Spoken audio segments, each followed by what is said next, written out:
Hey guys, welcome to Keerthana Cooks. Today let's see how to make a restaurant style Shahi Paneer. As the name denotes, it is of course going to be super rich, creamy and absolutely restaurant style. Without further ado, now let's get started. But before that, if you're new to my channel, kindly show some love and please subscribe to my channel Keerthana Cooks. Now let's get started.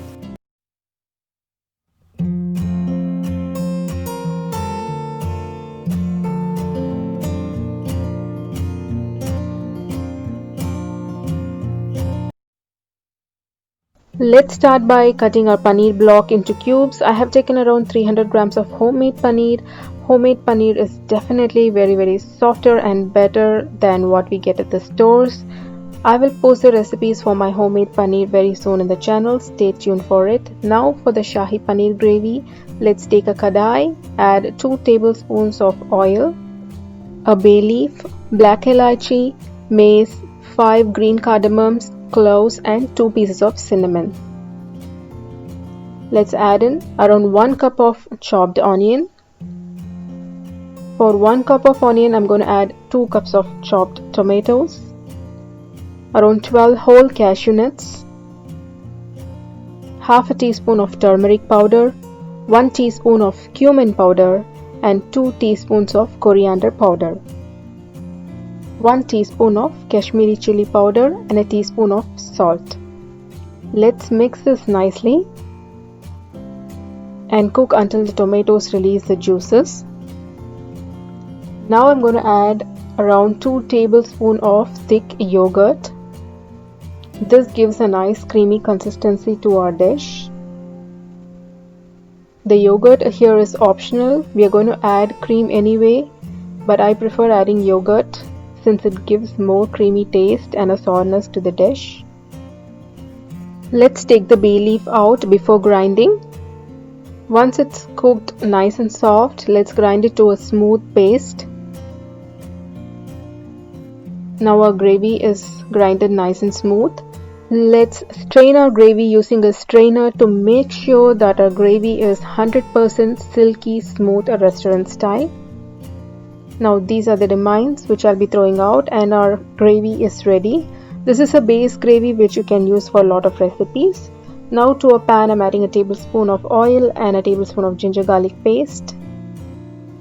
Let's saute it nicely. You can also add the ginger and garlic earlier when you are cooking the onions and tomatoes, but I prefer to add it here.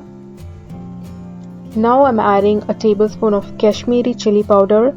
This one is not at all spicy, this just gives color, so I'm adding around a tablespoon here. Make sure you keep your flame in low or else the chili will get burnt.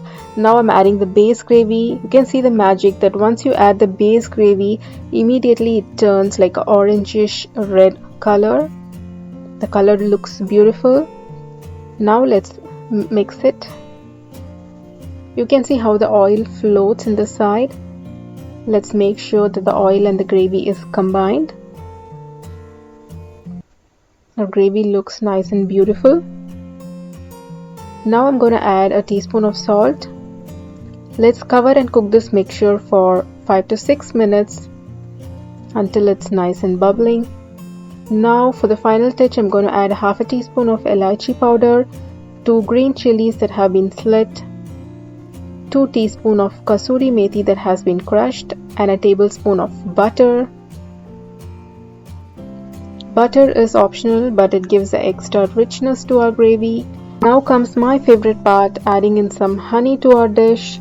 Shahi paneer is definitely a little bit on the sweeter side, so we are adding around 2 teaspoons of honey here. You can also switch it to sugar, but honey gives a better taste. Now let's add in our paneer. Once you add the paneer, make sure you do not overcook it. Just cook it for 3 to 4 minutes and then we are done. Now let's mix it nicely. Let's cover and cook it for another 3 minutes. Now to make our dish extra creamy, we are going to add around 4 tablespoons of heavy cream. Let's mix in the cream nicely with our gravy. Look at how gorgeous the consistency of the gravy is. It looks absolutely delicious. Make sure to keep the flame at low when you add the cream and do not cook for more than 2 minutes once you add the cream. Now our Shahi Paneer is almost ready. For final touches, I'm going to add some cilantro leaves for garnishing. Definitely try this recipe and let me know in the comment section how it worked out for you. See you soon in another recipe.